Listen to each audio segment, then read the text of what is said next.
Hello, I wanted to give you a brief virtual tour of one of my favorite interactive creative worksheet programs called Wiser.me or WiserMe.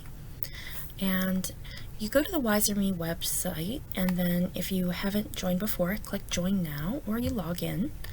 It's really easy. You can just connect with your Google account and it will take you to a dashboard that looks like this, where you can either begin by creating a worksheet or you can search for an existing worksheet.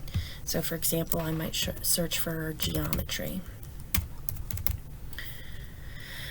And I can choose from any number of gorgeous pre-created items, many of which have been used by or are in active use by other teachers. If I would like to use one, I just click on it and I can preview this. So I can copy this worksheet or just assign it. And if I scroll down, this teacher actually did an interesting thing. You can see that she embedded videos. So embedded a brief video and then questions for follow-up right below that. So she's using this as an asynchronous lesson with built-in formative or summative assessments, which is really cool. So there's lots of different ways that you can use this. I can also go back over here and have my worksheets that I have created over time, and I can either create a new worksheet or I can pick a worksheet over here that is already done. I'm going to create a new worksheet to show you how easy it is. Gorgeous, lots of different nifty options for headings. Over to the left, you can just pick whatever you like. I'm always a sucker for bows. I can put in my title. Nifty. I cannot spell. I can change the color. I can change the font. It's really just kind of plug and play, and then all you have to do is add a task, and you can see there's all sorts of different things that you can do. Open-ended questions, multiple choice, fill in the blanks, fill in on an image, which is great because if you want to upload a PDF of an existing worksheet and then just have a place where they can enter information on that worksheet, it's really fantastic. Matching or a table and sorting, all sorts of interesting and fun ways that you can have questions in here. So if I wanted to create a sort question, I just click on it, pops up here, and you can write instructions or a description of what you'd like them to do. Also, something I really love, if you want to record your instructions for some of your students that may have a little more difficulty, or even include a video on how to complete this item, you can do that as well. Then you enter the groups that you'd like to sort into, like circles, squares,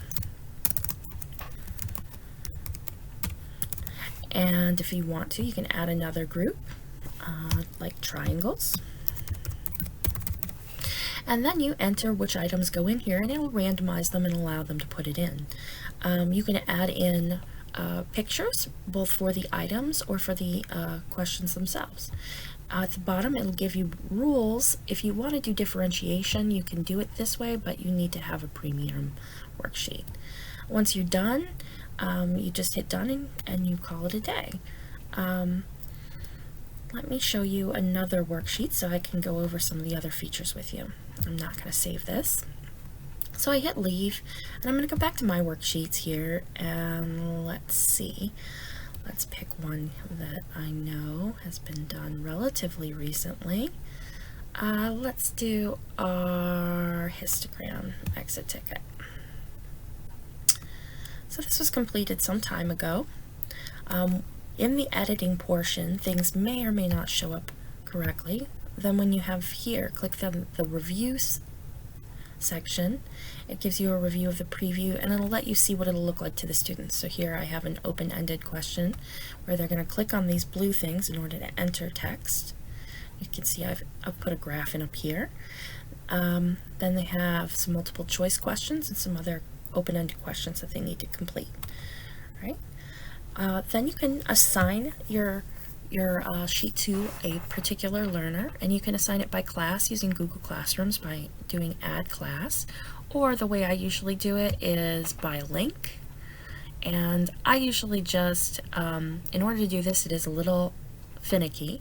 You have to see where it says Assign Students, then click on this link. All right, so you can see I'd get myself a link, and I usually just post that to Google Classroom.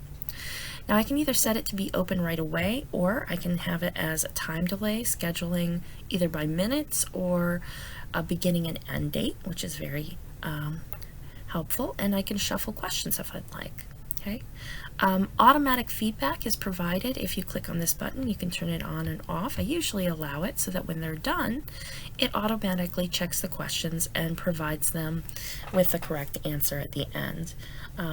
So you can give them very quick feedback on how they did. Okay. Once you have assigned it to learners and they have completed it, the answers are right in the answers section. Okay. And you'll be able to see the survey itself, and then it'll go through all the different students and what their scores were. If somebody has not completed it, you'll see that it won't be able to show your score, okay? And you can follow up with that student so that you know that they have not finished it. Or you can click on a specific student to see how they did. What I love about this in particular is like for this one, you can see that I have added a comment. So on this particular comment, I said at least means greater than or equal to, and for the total, don't count the number of bars, add up how many are in the bars altogether. So I provided some specific feedback, and I included feedback of recorded feedback. So if I wanted to tell John, great job, I could come up here and provide feedback by question or overall. So this is for each question. I could even include a link if I wanted to a tutorial that I had already provided on that if it was a question that a lot of students were missing repeatedly. And I've done that as well, where you create a YouTube video, put in the link, and say, hey, here's how to do this question, if it comes up a lot. So I click on record, and I tell the student how wonderful they did, and then it'll upload it, and this would light up, and I could send that feedback right to them and let them know how they did. So this is Wiser Me. It's versatile, it's very, very pretty, the students enjoy it, and it provides for powerful feedback opportunities and differentiation, and there's a lot of different ways that you can use it in your virtual classroom. So I hope you'll take advantage of this, and good luck.